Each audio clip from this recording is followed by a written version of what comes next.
To P news. ముందుగా headlines చూద్దాం. ఎర్రగుంట్లలో మేధావులు ప్రజలతో జగన్ ముఖాముఖి. 52 నెలలుగా బట్టలు నొక్కుతూ నగదు జమ చేస్తున్నానన్న జగన్. ఇవి మన తలరాతలు మార్చే ఎన్నికలని వ్యాఖ్య.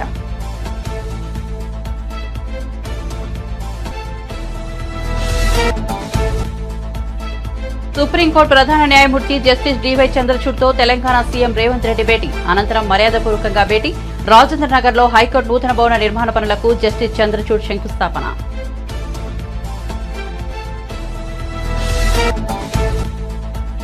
రాష్ట్రాన్ని పునర్నిర్మించుకునేందుకు ఎన్డీఏకు ఓటు వేయాలన్న చంద్రబాబు. రాయలసీమను జగన్ సైకో రాజ్యంగా మార్చారని మండిపాటు. సీమలో 49 మంది ఎమ్మెల్యేలను గెలిపిస్తే ఒరగబెట్టేదేముందని ప్రశ్న.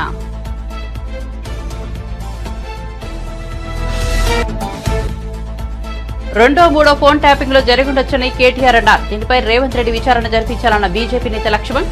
కేసీఆర్ ఎవరిని నమ్మలేదని అందుకే ఫోన్ ట్యాపింగ్ చేయించారని వ్యాఖ్య.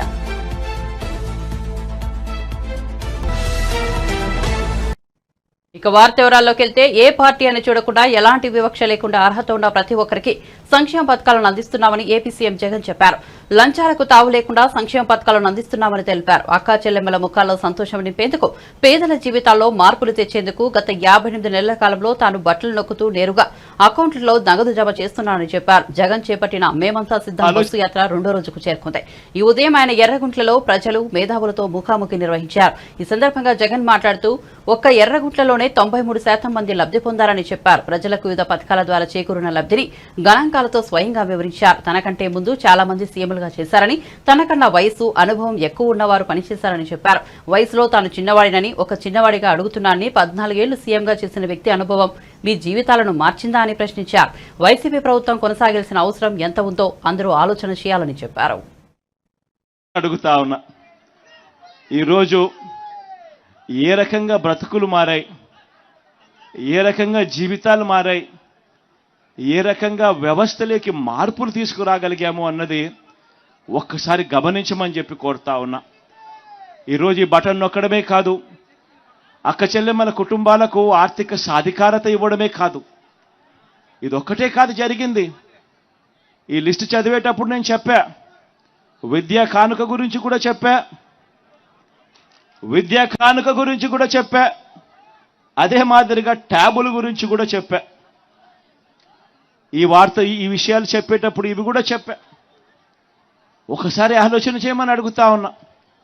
గతంలో ఎప్పుడూ జరగని విధంగా ఈరోజు గ్రామాలు బాగుపడ్డాయి. స్కూళ్ళు మారిపోయాయి. స్కూళ్ళల్లో డిజిటల్ బోధన అందుబాటులోకి వస్తూ ఉంది. పిల్లల చేతుల్లో ట్యాబులు కనిపిస్తూ ఉన్నాయి. స్కూళ్ళన్నీ ఇంగ్లీష్ మీడియంతో కనిపిస్తూ ఉన్నాయి. టెక్స్ట్ బుక్కులు కూడా ఒక పేజ్ ఇంగ్లీష్ ఉంటే మరో పేజీ తెలుగుతో బైలింగ్వల్ టెక్స్ట్ బుక్కులు ఈరోజు మన పిల్లల చేతుల్లో కనిపిస్తూ ఉన్నాయి. మొట్టమొదటిసారిగా స్కూళ్ళు బాగుపడ్డాయి.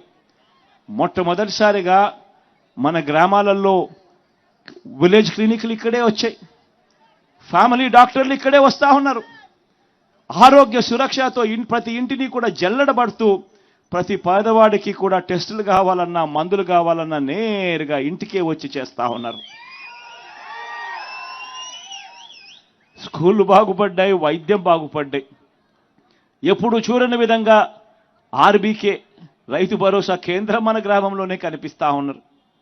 ప్రతి రైతన్నను చెయ్యి పట్టుకొని నడిపిస్తూ ఉన్నారు. ప్రతి ఎకరా ఈ క్రాప్ అయింది. పంటలు కూడా ఉచిత పంటల బీమా కింద. ఇంతకు ముందైతే పంటల బీమా ఎలా చేసుకోవాలన్నా కూడా చాలా మందికి తెలియదు. క్రాప్ లోన్ల కోసం వెళ్ళినప్పుడు మాత్రమే ఆ బ్యాంకులు ఒక 5%, 4% కట్ చేసుకుని ఆ లోన్లో ఇన్సూరెన్స్ మాత్రం వాళ్ళకి ఇచ్చేవాళ్ళు, ఇన్సూరెన్స్ ప్రీమియం కింద. ఒకవేళ క్రాప్ లోన్స్ పుట్టకపోతే, క్రాప్ లోన్స్ కోసం బ్యాంకులకు వెళ్ళకపోతే ఇన్సూరెన్స్ కూడా ఎలా చేసుకోవాలన్నా కూడా తెలియని పరిస్థితిలో వ్యవస్థ బతికేది. అలాంటిది ఈరోజు గ్రామంలోనే ఆర్బీకే, ప్రతి ఎకరా ఈ క్రాప్, ఉచిత పంటల బీమా, ఇన్పుట్ సబ్సిడీ కూడా నష్టం జరిగిన వెంటనే ఆ సీజన్ ముగిసేలోగానే ఇస్తా ఉన్న గొప్ప ప్రక్రియ.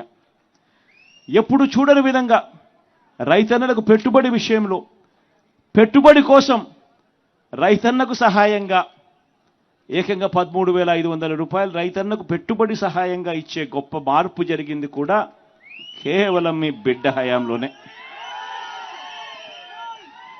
వ్యవసాయం మారింది, స్కూళ్ళు మారాయి, గ్రామంలో కనిపిస్తా ఉన్న హాస్పిటళ్ళు మారాయి, ఆరోగ్యశ్రీ విస్తరించింది, ఏకంగా 3,300 ప్రొసీజర్లకు తీసుకొని పోయినాం. ఏకంగా 25 లక్షల దాకా ఈరోజు ఏ పేదవాడైనా కూడా జేబులో ఆరోగ్యశ్రీ కార్డు ఉంటే 25 లక్షల దాకా ఉచితంగా వైద్యం చేయించుకునే గొప్ప. రెండో మూడో ఫోన్ ట్యాపింగ్లు జరిగి ఉండొచ్చని బీఆర్ఎస్ వర్కింగ్ ప్రెసిడెంట్ కేటీఆర్ అంటున్నారని, ఇందుకు ముఖ్య కారకులు కేటీఆర్ కాబట్టి ముఖ్యమంత్రి రేవంత్ రెడ్డి అంశంపై స్పందించి సీబీఐ విచారణ జరిపించాలని బీజేపీ రాజ్యసభ సభ్యుడు డాక్టర్ కె లక్ష్మణ్ కోరారు. హైదరాబాద్ లో గురువారం ఆయన మీడియా సమావేశంలో మాట్లాడుతూ కేంద్ర హోంశాఖ అనుమతి లేకుండానే ఫోన్ ట్యాపింగ్ చేశారని విమర్శించారు. తెలంగాణలో ప్రభుత్వం మారడంతో హార్డ్ డిస్కులు సమాచారాన్ని ధ్వంసం చేశారన్నారు. కేసీఆర్ ఎవరిని నమ్మలేదని, అందుకే ఫోన్ ట్యాపింగ్ చేయించారని పేర్కొన్నారు. రాజకీయ మీడియా ప్రముఖులపై ఫోన్ ట్యాపింగ్ చేయించారన్నారు. వ్యవహారంలో కూడా ప్రభుత్వము లక్షల సంఖ్యలో విపక్షాలై, వ్యాపారులై, లేదా సమాజంలో ప్రముఖులై, రియల్ ఎస్టేటు బాధ్యులై, వ్యాపారులు అందరూ కూడా ఫోన్ ట్యాపింగ్ జరిగింది అనేటువంటిది మరి ఆరోపణలు. ఒకవైపు పోలీసులేమో ప్రభుత్వం చెప్పితే చేశామని, కేటీఆర్ గారేమో వారు మాట్లాడుతూ జరిగితే జరిగి ఉండొచ్చు, ఒకరిద్దరి లంగాలు జరిగిండొచ్చని వారు అంటే కేటీఆర్ గారు ఒప్పుకుంటా ఉన్నారు, అంటే ఫోన్ ట్యాపింగ్ జరిగి ఉండవచ్చని. అది ఒకరిదా ఇద్దరిదా వేలదా ఆ విషయం పక్కన పెడితే అదేదో పోలీసుల పని మాత్రమే వారు చెప్తున్నారు. బీఆర్ఎస్ ఏమో వాళ్ళ అవినీతిని, వారి కుటుంబ పాలనను, వాళ్ళ నియంతృత్వ పోకడను, వారు ప్రజలు మొన్ననే ఎన్నికల్లో వారికి ప్రజా తీర్పు నుంచి శిక్ష విధించినప్పుడు కూడా ఆ అహంకారాన్ని వీడకుండా ఏ రకంగా మేకపోతు గాంభీర్యాన్ని ప్రదర్శిస్తూ ఇంకా ఆ ప్రజల మీద నెట్టే ప్రయత్నం. నియంతృత్వాన్ని నమ్ముకున్నవాడు తన నీడను కూడా నమ్మలేడట. నీడ వెంటాడుతుందని చెప్పి ఒక అభద్రతా భావంతో ఏ రకంగా వ్యవహరిస్తాడో మరి కేసీఆర్ పాలనలో కూడా తన పాలన మీద తనకు నమ్మకం లేకుండా ప్రజా జీవితంలో ముఖ్యులైనటువంటి అందరిపైన కూడా వారి కదలికలపైన, మరి ప్రధాన మీడియా బ్యూరో చీఫ్లపైన, ప్రతిపక్షాల నాయకులపైన, లేదా కొంతమంది బ్యూరోక్రాట్లు లేదా వ్యాపారులు, రకరకాలైనటువంటి ఆ వర్గాల మీద మరి గత బీఆర్ఎస్ ప్రభుత్వం చేసిన అనేక దుర్మార్గాలు, నేరాల్లో ఒకటి ఫోన్ ట్యాపింగ్ అని వాళ్ళ తేలుతా ఉన్నది. అప్పటి ముఖ్యమంత్రి కేసీఆర్ గారు ఫామ్ హౌస్ నుంచి కదలలేదు, వారు సచివాలయం వెళ్ళలేదు, ఫైళ్లు కదలలేదు. ప్రతి పథకంలో కూడా అవినీతి, అక్రమాలు, కమిషన్లు దండుకునేటువంటి కార్యక్రమాలు తప్పితే ఆ రకంగా ప్రతి స్కీమ్లో ఒక స్కామ్, ప్రశ్నించే వాళ్ళ మీద బెదిరింపులు, వారి మీద మరి దుర్భాషలాడుతూ ఒక నియంతృత్వ పోకడలతో వివరించారో గత 5 సంవత్సరాలు ప్రజలు గమనించారు. ఆ రకంగా రాజకీయంగా కూడా మరి ప్రతిపక్షాలు ఎన్నికల సందర్భంలో వారి కదలికల్ని, సంభాషణల్ని ఈ రకంగా ట్యాపింగ్ చేయడం అనేది ఆ రకంగా రాజకీయంగా లబ్ధి పొందేదానికి మరి దానికి తోడు దాన్ని అలుసుగా తీసుకొని మరి కొంతమంది పోలీసు అధికారులు ఏ రకంగా అక్రమార్జనకు పాల్పడ్డారో ఇవాళ ఇవన్నీ కూడా కథలుగా ఇవాళ బయటికి వస్తూ ఉన్నాయి. ఫోన్ ట్యాపింగ్ ఉదంతాలు తెలంగాణ ప్రజలు అసహించుకునేటువంటి విధంగా, పౌరుల ప్రాథమిక హక్కులు భంగం కలిగించే విధంగా జరగడమే కాకుండా వ్యక్తిగత స్వేచ్ఛ అనేది రాజ్యాంగం మరి సాకారం చేసినటువంటి ప్రాథమిక హక్కును భంగం కలిగించినట్టుగా గత ప్రభుత్వం చేసినటువంటి అది తీవ్రమైన నేరంగా. ఎందుకంటే ఒక దొంగల ముఠాతో మాఫియా రాజ్యాన్ని నడిపినట్టుగా తెలంగాణను పూర్తిగా ఇవాళ అబాసు పాలు చేసినటువంటి విషయాలు ఇవాళ బయటికి రావడం చూస్తూ ఉంటే ఈ ఫోన్ ట్యాపింగ్ అనే ఉదంతం ఏది ఉందో ఇది సామాన్యమైనది కాదు. కేంద్ర హోంశాఖ అనుమతి అనేది ఖచ్చితంగా మరి అవసరమనే విషయాన్ని విస్మరించే వాళ్ళ కేటీఆర్ గారు జరిగితే జరిగి ఉండొచ్చు, 1, 2 అది పోలీసు అనుమతితోనే అని చెప్తున్నాను. మీ ప్రమేయం లేకుండా పోలీసులు ఇంత వ్యవహారానికి దోహదపడితే, రాజ్యాంగ విరుద్ధంగా వ్యవహరిస్తే, ఆ రకంగా చట్టాలు అతిక్రమించి చేస్తూ ఉంటే మీ ప్రభుత్వం కళ్ళు మూసుకుందని చెప్పి నేను ఇవాళ కేటీఆర్ గారిని ప్రశ్నిస్తూ ఉన్నాను. ఈ ఫోన్ ట్యాపింగ్ వ్యవహారం అనేది భారత శిక్షా స్మృతిలో తీవ్రమైన అంశం కాబట్టి నిబంధనలు ఉల్లంఘించి ఫోన్ ట్యాపింగ్ వ్యవహారాన్ని మరి మొత్తం దానికి సూత్రధారులే కాదు, పాత్రధారులే కాదు, కీలకమైన బాధ్యులైన వ్యక్తులు ఎవరైతున్నారో ఇవాళ స్వయంగా కాంగ్రెస్ నాయకులు చెప్తున్నారు దానికి మూల కారణం కేటీఆర్ అని. కాబట్టి ఇవన్నీ కూడా మరి పూర్తిగా లోతుగా దాన్ని విచారణ జరిపించి ఆ కీలకమైన వ్యక్తులను మరి ఈరోజు బయటికి రావాలంటే ఖచ్చితంగా సిబిఐ ద్వారానే ఎంక్వైరీ జరగాల్సిన అవసరం ఉంది. ఎందుకంటే ఇంటర్ స్టేట్కి సంబంధించినటువంటి వ్యవహారం కాబట్టి మద్యం కుంభకోణంలో ఒకవైపు కవిత గారి పాత్ర, ఇవాళ ఫోన్ ట్యాపింగ్లో ఆ కుటుంబంలో ప్రముఖమైన వ్యక్తుల పాత్ర ఉందని, అదే రకంగా కాళేశ్వరం ప్రాజెక్టులో ఆ కుటుంబానికి సంబంధించిన ఇరిగేషన్ మంత్రిగా ఉన్నటువంటి వారి పాత్ర, ఏ రకంగా ఈ కుటుంబం మొత్తం కలిసి తెలంగాణ సంపదను దోచుకున్నారో ప్రజలు ఇవాళ మరి వారికి ఖచ్చితంగా శిక్ష పడాలని చెప్పి కోరుకుంటున్నారు. కాబట్టి ఏమాత్రం కూడా బీఆర్ఎస్ కాంగ్రెస్ వేరు కాదని, లేదా మీకు వాళ్ళ మీద ఖచ్చితంగా చర్యలు తీసుకోవాలనే ఉద్దేశం కనుక ఉన్నట్టయితే రేవంత్ రెడ్డి గారు వెంటనే ఈ వ్యవహారం మీద సిబిఐ ఎంక్వైరీకి వారు ఆదేశం ఇవ్వాలని చెప్పి కూడా నేను ఈ సందర్భంగా కోరుతున్నాను. ఏపీ ముఖ్యమంత్రి జగన్ పై టీడీపీ అధినేత విమర్శలు గుప్పించారు. రాష్ట్రాన్ని జగన్ సర్వనాశనం చేశారని మండిపడ్డారు. విధ్వంసమైన రాష్ట్రాన్ని పునర్నిర్మించుకునేందుకు ఎన్డీఏ కూటమికి ఓటు వేయాలని కోరారు. రాష్ట్రంలో వైసీపీ పని అయిపోయిందని చెప్పారు. అనంతపురం జిల్లా రాప్తాడులో చంద్రబాబు రోడ్ షో నిర్వహించారు. రోడ్ షో సందర్భంగా చంద్రబాబు ప్రసంగిస్తూ 90% హామీలు నెరవేర్చానని జగన్ చెప్పుకుంటున్నారని, తాను అడిగే 7 ప్రశ్నలకు జగన్ సమాధానం చెప్పాలని అన్నారు. ప్రత్యేక హోదా, మద్య నిషేధం, సిపిఎస్ రద్దు, ప్రతి ఏటా job calendar, mega DSC, current ఛార్జీల తగ్గింపు, పోలవరం పూర్తి తదితర హామీలను ఎందుకు నెరవేర్చలేదని ప్రశ్నించారు. రాయలసీమను తాము హార్టికల్చర్ గా హబ్ గా చేస్తామని, జగన్ వచ్చిన తర్వాత రాజకీయ హత్యలతో సైకో రాజ్యంగా మార్చేశారని దుయ్యబట్టారు. గోదావరి జలాలను రాయలసీమ వరకు తీసుకొచ్చే బాధ్యత తమదని చెప్పారు. రాయలసీమలోని 52 అసెంబ్లీ ఎన్నికల్లో 49 చోట్ల వైసీపీని గెలిపిస్తే జగన్ ఒరగబెట్టింది ఏముందని ప్రశ్నించారు. వస్తువుల ధరలు పెరిగాయి. ఒక్క ఉదాహరణ మీరు చూస్తే, అనంతపూర్లో ఒక ఉద్యోగం వచ్చిందా మీ పిల్లలకి? మళ్ళా మీరు వస్తున్నాడు అతను ఇక్కడికి రాయలసీమ తిరుగుతానని. మీకు రోషం రాలా యువతకి? కోపం రాలా యువతకి? నిలదీయాల్సిన బాధ్యత మీకుందా లేదా అని మిమ్మల్ని అడుగుతున్నా. ఎన్నికల ముందు చెప్పాడు, ఏటా జాబ్ క్యాలెండర్, మెగా డిఎస్సి. మళ్ళీ మీకు జాబు రావాలంటే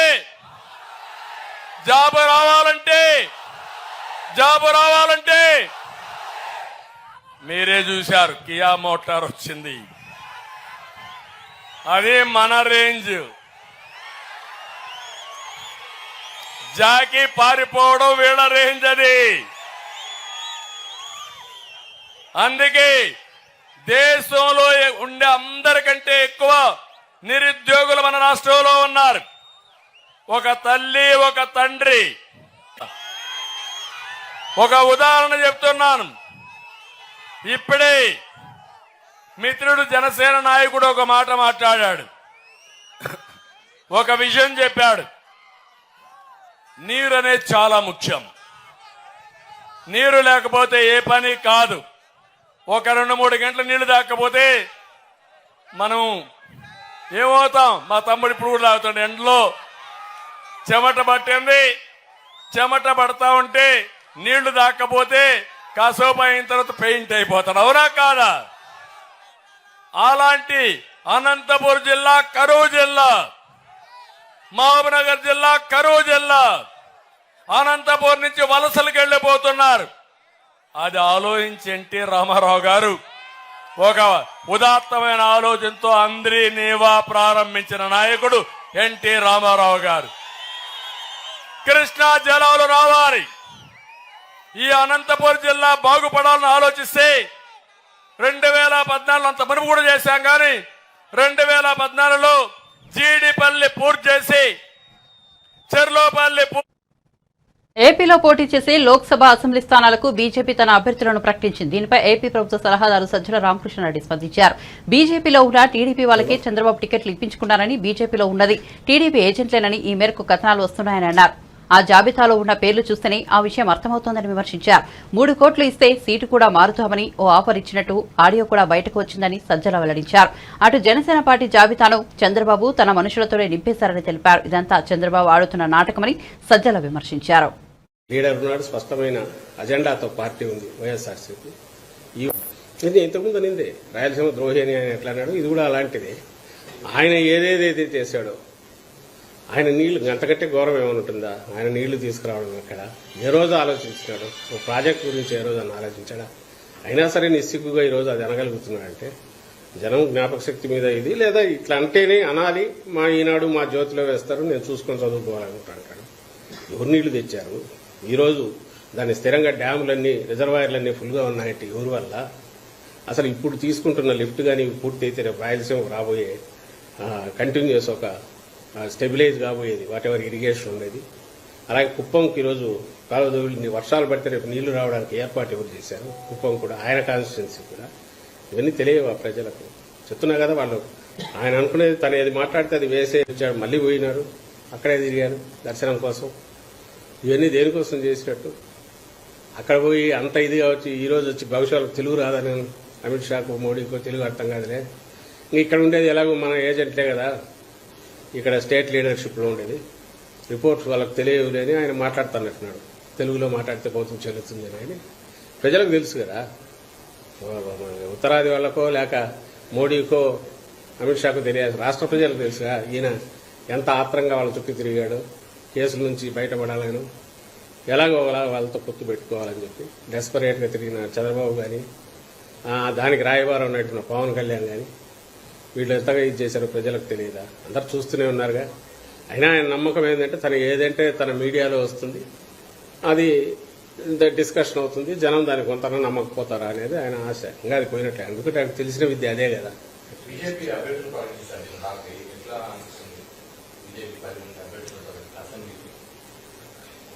ఆ పార్టీ ఒక నరసాపురం కూడా ఆయన రఘురామరాజుకు ఇస్తే ఎంపీలు అయితే కంప్లీట్ చంద్రబాబు నాయుడు లేక వాళ్ళు డిసైడ్ చేసినవి వచ్చినట్టు ఉండేది.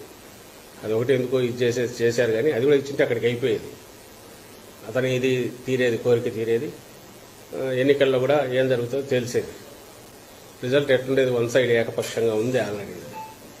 మిగిలిన వాటిలో కూడా గతంలో కనీసం వాళ్ళ కార్యకర్తలు ఎవరో కనపడేవాళ్ళు, ఇప్పుడు అదేం కనపడలే. మీ మీడియాలోనే అన్నింటిలో చూస్తున్నాం. అందరూ ఒకరిద్దరు కండువాలు అప్పుడు వేసుకోవడం, ఇంకా వేసుకునే వాళ్ళు టీడీపీ తరఫున పోటీకని ఇన్నాళ్ళు ఉండేవాళ్ళు. సుప్రీంకోర్టు ప్రధాన న్యాయమూర్తి జస్టిస్ డివై చంద్రచూడ్ను తెలంగాణ ముఖ్యమంత్రి రేవంత్ రెడ్డి మర్యాదపూర్వకంగా కలిశారు. హైదరాబాద్ లోని తాజ్ ఫలక్నుమాలో ఉన్న ఆయనను కలిసిన రేవంత్ రెడ్డి పుష్పగుచ్చం అందించారు. ఈ సందర్భంగా మర్యాదపూర్వకంగా భేటీ అయ్యారు. రాజేంద్ర నగర్ లో 100 ఎకరాల్లో నిర్మించనున్న నూతన హైకోర్టుకు సంబంధించి ఇద్దరూ కాసేపు మాట్లాడుకున్నట్లు తెలిసింది. రంగారెడ్డి జిల్లా రాజేంద్ర నగర్ మండలం బుధ్వేలో 100 ఎకరాల్లో నిర్మిస్తున్న నూతన హైకోర్టు నిర్మాణ పనులకు జస్టిస్ డివై చంద్రచూడ్ బుధవారం శంకుస్థాపన చేశారు. కార్యక్రమంలో సుప్రీంకోర్టు న్యాయమూర్తులు justice PS Narasimha, justice PV Sanjay Kumar, justice SV Bhatti, high court ప్రధాన న్యాయమూర్తి జస్టిస్ అలోక్ అర్హాదే తదితరులు పాల్గొన్నారు. అనంతరం జరిగిన సభలో 32 జిల్లా కోర్టులకు ఈ సేవా కేంద్రాలను ఆన్లైన్ ద్వారా సీజీఐ జస్టిస్ చంద్రచూడ్ ప్రారంభించారు. సాగునీరు లేక ఎండిపోతున్న పంటలను పరిశీలించే తీరిక ప్రభుత్వానికి, ముఖ్యమంత్రి రేవంత్ రెడ్డికి లేదని మాజీ మంత్రి కేటీఆర్ విమర్శించారు. రాజన్న సిరిసిల్ల జిల్లా తుంగళ్లపల్లి మండలం సారంపల్లిలో పొలాలను ఆయన పరిశీలించారు. రైతులను ఆదుకోవాలన్న చిత్తశుద్ది కాంగ్రెస్ కు ఉంటే రైతు రుణమాఫీని వెంటనే అమలు చేయాలని ఆయన డిమాండ్ చేశారు. రైతు భరోసా కింద ఎకరానికి 15,000 ఇస్తామన్న హామీని నెరవేర్చాలని కోరారు. ఎక్కడెక్కడైతే ఈ రోజు కాంగ్రెస్ పార్టీ యొక్క నిర్లక్ష్య విధానాల వల్ల, కాంగ్రెస్ పార్టీ యొక్క పట్టింపు లేనితనం వల్ల ఇవాళ వ్యవసాయదారులకు, రైతులకు, పట్టదారులు కావచ్చు లేదా కౌలు రైతులు కావచ్చు, వాళ్ళు పడుతున్న ఇబ్బందులు గమనించి ఇప్పటికే 15-20 లక్షల ఎకరాల్లో ఎక్కడెక్కడైతే పంటలు ఎండిపోయినాయో ఆ రైతుల్లో భరోసా నింపడానికి, ధైర్యాన్ని ఇవ్వడానికి, అదేవిధంగా వారికి మేమున్నామని చెప్పడానికే ఈ రోజు క్షేత్రస్థాయిలో మా పార్టీ నాయకులు అన్ని నియోజకవర్గాల్లో కూడా రైతుల దగ్గర పోతా ఉన్నారు, పర్యటనలు చేస్తా ఉన్నారు. అందరినీ కూడా కలిసి వారిలో ఒక భరోసా నింపే ప్రయత్నం చేస్తున్నారు. రైతులు అడగలేదు, మిమ్మల్ని ఎవరు కూడా నిజానికి డిమాండ్ చేయలేదు. మేమే December 9 నాడు అధికారంలోకి వస్తున్నాం. ఇప్పటిదాకా లోన్లు తీసుకొని వాళ్ళు కూడా తీసుకోండి, నేను వెంటనే 2 లక్షల రూపాయల రుణమాఫీ చేస్తా అని చెప్పింది రేవంత్ రెడ్డి. మరి ఇప్పుడు 4 నెలలైనా కూడా రుణమాఫీ అనేది కనీసం ప్రస్తావన కూడా లేని పరిస్థితి ఈ రోజు రాష్ట్రంలో చూస్తా ఉన్నాం. రుణమాఫీ చేయకపోగా బ్యాంకుల ద్వారా ఇవాళ రైతులకు లీగల్ నోటీసులు ఇచ్చి మీరు కడతారా సస్తారా అని మెడ మీద కత్తి పెట్టినట్టు వ్యవహారం మరొక దిక్కు చూస్తా ఉన్నాం. ఇంకా దుర్మార్గం ఏంటంటే కేసీఆర్ గారు ఆనాడు 7,000 కోట్ల రూపాయలు తాను అధికారం నుంచి ఎలక్షన్లకు ముందు దిగిపోయే ముందు రైతుల కోసం, యాసంగి పంట కోసం 7,000 కోట్లు మరి రైతు బంధు కోసం పెట్టిపోతే ఇవాళ ఆ మొత్తాన్ని కూడా, ఆ సొమ్మును కూడా రైతులకు ఇవ్వకుండా, రైతులకు ఇప్పటి వరకు రైతు బంధు ఇవ్వకుండా కాంట్రాక్టర్ల ఖజానాలు నింపడానికి, కాంట్రాక్టర్లకు పేమెంట్లు చేయడానికి ఒక చిల్లర వ్యవహారానికి కూడా తెరదీసింది ఈ కాంగ్రెస్ ప్రభుత్వం. ఈ అన్నింటికీ మించిన దుర్మార్గం ఏంటంటే ఇవాళ నిజంగా కూడా రైతులను చూస్తే గోసనిపిస్తున్నది. ఇక్కడ నేను కలిసిన రైతు పేరు పరశురాములు గారు. ఆయన కౌలు రైతు. ఒక 10 ఎకరాలు సారంపల్లి అనే గ్రామంలో తంగలపల్లి మండలంలో కౌలుకు తీసుకున్నారు. కౌలుదారు కాబట్టి పట్టదారుకు మొదల 60,000 రూపాయలు ఆయన కట్టినాడు. ఇలా ఆయన పరిస్థితి ఏంటంటే మొత్తం మేతకు తప్ప ఎందుకు పనికిరాని పరిస్థితి ఈ రోజు ఈ పొలం తయారైంది. ఇవాళ నిజంగా కూడా సిరిసిల్ల జిల్లాలో, రాజన్న సిరిసిల్ల జిల్లాలో ఈ పరిస్థితి వచ్చిందంటే ఇది కాలం తెచ్చిన కరువు కాదు, ఇది కాంగ్రెస్ తెచ్చిన కరువు. ఈ మాట నేను స్పష్టంగా ఎందుకంటున్నా అంటే, పోయిన సంవత్సరం ఇదే సమయంలో ఆనాడు కాళేశ్వరం నీళ్లతో మరి మేడిగడ్డ నుంచి నీళ్లెత్తిపోసి మిడ్మానేర్ నింపి, మిడ్మానేర్ నుంచి అన్నపూర్ణ, ఆ పైకి రంగనాయక సాగర్, అక్కడి నుంచి జిల్లెల చెరువు, ఆడికెళ్లి కింద ఉండే ఈ మొత్తం ఈ గ్రామాలన్నింటిలో కూడా సారంపల్లితో సహా, నేరేళ్లతో సహా, రామచంద్రాపూర్తో సహా, చిన్నలింగాపూర్తో సహా ఈ గ్రామాలన్నిటికీ నీళ్లిచ్చింది ఆనాడు కేసీఆర్ ప్రభుత్వం. కానీ ఈ రోజు రేవంత్ రెడ్డి వచ్చిన తర్వాత మేడిగడ్డలో 3 పిల్లర్లు కుంగిపోతే ఆయనకు 3 నెలలు 4 నెలలు ఇంకా కూడా ఆ 3 పిల్లర్లను రిపేర్ చేసేందుకు టైం సరిపోతలేదు. ఇలా 3 పిల్లర్ల దగ్గరగిన ఒక కాఫర్ డ్యాం కట్టి నీళ్లను ఇలా కిందికి ఉత్తగా సముద్రంలోకి వేస్ట్ గా పోతున్న నీళ్లను పట్టుకొని నీళ్లు గనక పైకి పంపింగ్ చేసింటే, ఈ 3 నెలల్లోనే ఆ పని చేసింటే ఇవాళ ఈ రైతుల పొలాలు ఎండకపోయిన మాట వాస్తవమా కాదా ఆలోచించమని చెప్పి నేను కోరుతున్నా. అందుకే నేను అనేది ఇది కాలం తెచ్చిన కరువు కాదు, ఇది కాంగ్రెస్ తెచ్చిన కరువు. కాళేశ్వరం మీద కడుపు మంటతో, కేసీఆర్ మీద కడుపు మంటతో మేడిగడ్డ రిపేర్ చేయకుండా 3 నెలలుగా నిర్లక్ష్య వైఖరి అవలంబించినందుకే ఇవాళ ఈ పొలాలు ఎండిపోయే పరిస్థితున్నది. 15-20 లక్షల ఎకరాల్లో ఇవాళ రైతులు బాధపడే పరిస్థితున్నది. ఏపీలో వైసీపీ విధ్వంసకర పాలన కొనసాగుతోందని రాష్ట్ర బీజేపీ చీఫ్ పురంధేశ్వరి విమర్శించారు. రాష్ట్ర అభివృద్ది కోసం, ప్రజల శ్రేయస్సు కోసం వైసీపీ పాలనకు చరమగీతం పలకాలని అన్నారు. వైసీపీ అరాచక పాలనకు ముగింపు పలికేందుకే టీడీపీ, జనసేనలతో బీజేపీ కలిసిందని చెప్పారు. పొత్తులో ఉన్న ఈ 3 పార్టీలు వేరైనా అజెండా మాత్రం ఒకటేనని అన్నారు. రాష్ట్రాన్ని అప్పుల ఊబిలోకి నెట్టేసిన వైసీపీకి ఎన్నికల్లో ప్రజలు బుద్ది చెబుతారని జోషన్ చెప్పారు. తణుకులో బీజేపీ నేతలతో పురంధేశ్వరి భేటీ అయ్యారు. ఈ సందర్భంగా మీడియాతో మాట్లాడుతూ ఈ వ్యాఖ్యలు చేశారు. మన జాతీయ నాయకత్వం నిర్ణయించారు పొత్తులో మనం ఉండాలి అని చెప్పి. ఆ నేపథ్యంలో మనం ఏదైతే 175, 25 అని అనుకున్నామో ఆ సంఖ్య కుదించబడి మనం ఇప్పుడు 10 అసెంబ్లీ స్థానాలు, అదే విధంగా 6 పార్లమెంట్లకి మనం పరిమితం అయ్యాం. చాలా మంది ఆశావాహులు ఉంటారు. 175 స్థానాలంటే 175 మంది కార్యకర్తలు అభ్యర్థులుగా మేము ఉంటాము అనేటువంటి భావంతో సన్నద్ధంగా ఉండవచ్చు. కానీ ఇప్పుడు ఎప్పుడైతే పొత్తు అనుకున్నాము, 10 స్థానాలకి మనం పరిమితం అయ్యాము, చాలా మంది ఒకంత నిరాశకి లోనైనా కూడా మనమందరం మన జాతీయ నాయకత్వం ఒక ఆలోచనతోటి నిర్ణయం చేశారు అనేటువంటి ఒక ఆలోచనతో మనం నిబద్ధత కలిగినటువంటి భారతీయ జనతా పార్టీ కార్యకర్తలంగా మనం ఈ యొక్క ఎలక్షన్స్ లో, ఈ ఎన్నికల్లో మనం అందరం కూడా కేవలం మన భారతీయ జనతా పార్టీ అభ్యర్థికి గెలుపు కోసం మాత్రమే కాకుండా కూటమిలో ఉన్నటువంటి అభ్యర్థులు ఎవరైతే ఉన్నారో తెలుగుదేశం, జనసేనలో వారి అభ్యర్థుల యొక్క విజయానికి కూడా మనం అందరం కృషి చేయవలసినటువంటి బాధ్యత మన మీద ఉన్నది అని చెప్పి ప్రధానంగా మనం అందరం కూడా గమనించాలి, గుర్తించాలి కూడా. ఇవాళ ఏదైతే నిర్ణయం మన జాతీయ నాయకత్వం తీసుకుందో, మనం ఇక్కడ ఆంధ్ర రాష్ట్రం ఒక కూటమిగా ఏర్పడి మనం ఎన్నికలకు వెళ్ళాలి అనేటువంటి నిర్ణయం ఏదైతే చేసిందో, ఇది చారిత్రక అవసరం మాత్రమే కాదు, ఇది చారిత్రక ఘట్టం మాత్రమే కాదు, ఇది చారిత్రక అవసరం అని కూడా మనం అందరం గమనించవలసినటువంటి అంశం. వైఎస్ వివేక హత్య నిందితులను పక్కన పెట్టుకుని జగన్ ఓట్లు కోవడం సానుభూతి కోసమేనని వైఎస్ వివేక కూతురు సునీత ఆగ్రహం వ్యక్తం చేశారు. తెలంగాణ హైకోర్టు వద్ద గురువారం మీడియాతో మాట్లాడారు. కడప జిల్లా ప్రొద్దుటూరులో వైసీపీ నిర్వహించిన బహిరంగ సభలో జగన్ చేసిన వ్యాఖ్యలను ఆమె తీవ్రంగా ఖండించారు. ఆయనని పక్కన పెట్టుకొని ఆయనకి ఓటేయమని అడుగుతున్నారు, మీకు ఓటేయమని, మీ తమ్మునికి ఓటేయమని అడుగుతున్నారు. అదే మనిషిని సిబిఐ విచారించి నిందితుడు అని చెప్తుంది. నిందితులకు ఓటేయమని అడుగుతున్నారు. మీ చిన్నాన్నను చంపిన వాళ్ళకి ఓటు వేయమని చెప్పడం, మీ పార్టీలో కూడా టికెట్ ఇవ్వడం మీకు తప్పుగా అనిపించట్లేదా? రాజకీయ స్వార్థం కోసం ఎవరు చేస్తున్నారు?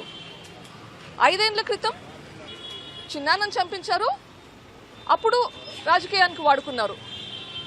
ఈ 5 ఏళ్ళు మర్చిపోయారు. ఈ 5 ఏళ్ళు పవర్లోకి వచ్చాక ఒక్కసారైనా మీ చిన్నాన్నను గుర్తు చేసుకున్నారా?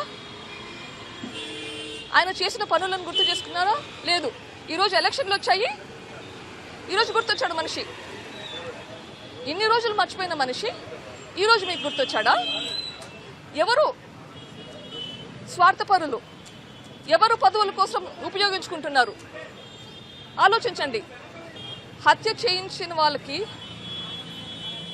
ఓటు వేయమని మీరు అడుగుతున్నారు. ఎవరు వాడుకుంటున్నారు?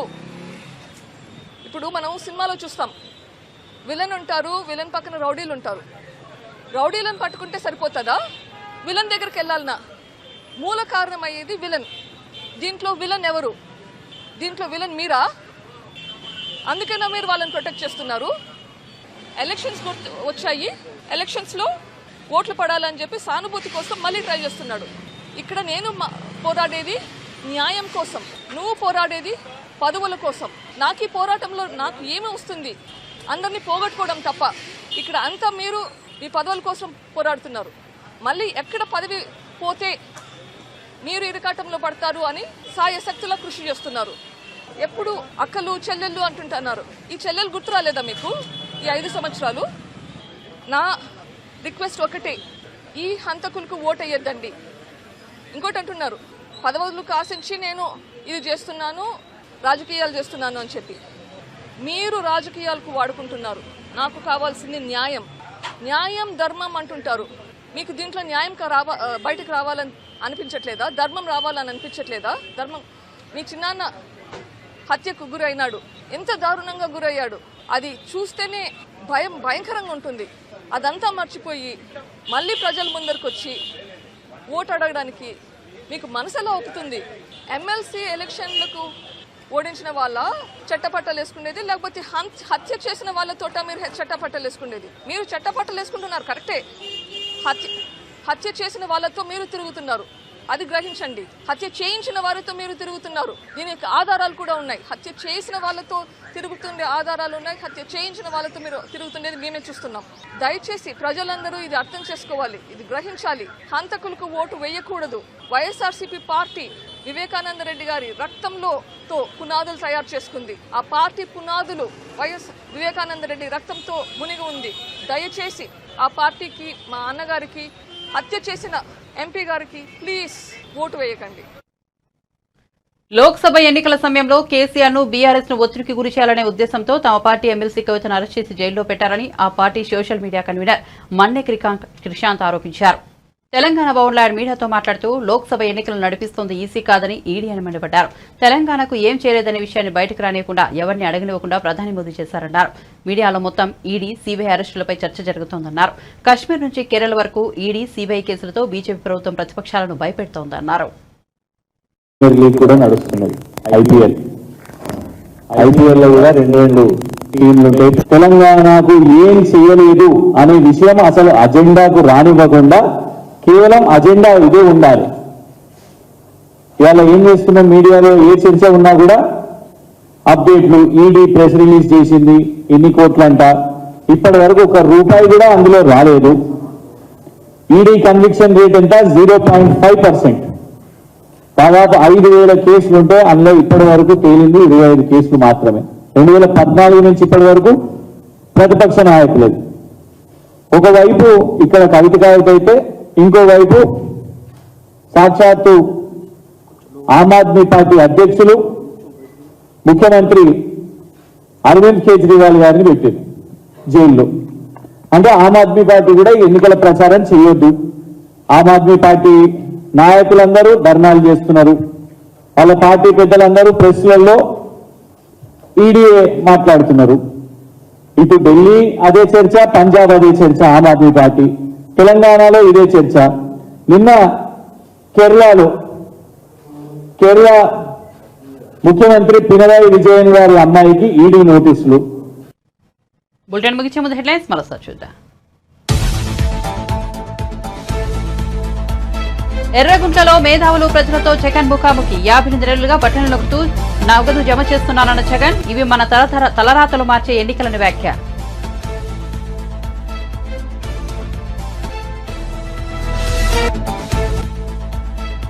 సుప్రీంకోర్టు ప్రధాన న్యాయమూర్తి జస్టిస్ డివై చంద్రచూడ్తో తెలంగాణ సీఎం రేవంత్ రెడ్డి భేటీ. అనంతరం మర్యాదపూర్వక భేటీ. రాజేంద్రనగర్లో హైకోర్టు నూతన భవన నిర్మాణ పనులకు జస్టిస్ చంద్రచూడ్ శంకుస్థాపన.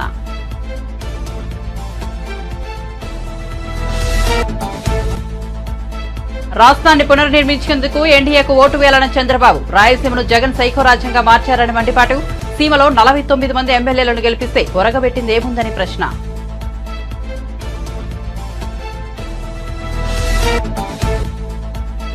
రెండో మూడో ఫ్యాన్ ట్యాపింగ్లు జరగనుంచని కేటీఆర్ అన్నారు. దీనిపై రేవంత్ రెడ్డి విచారణ జరిపించాలన్న బీజేపీ నేత లక్ష్మణ్, కేసీఆర్ ఎవరిని నమ్మలేదని అందుకే ఫోన్ ట్యాపింగ్ చేయించారని వ్యాఖ్య. మరిన్ని అప్డేట్స్ కోసం చూస్తూనే ఉండండి పీ న్యూస్.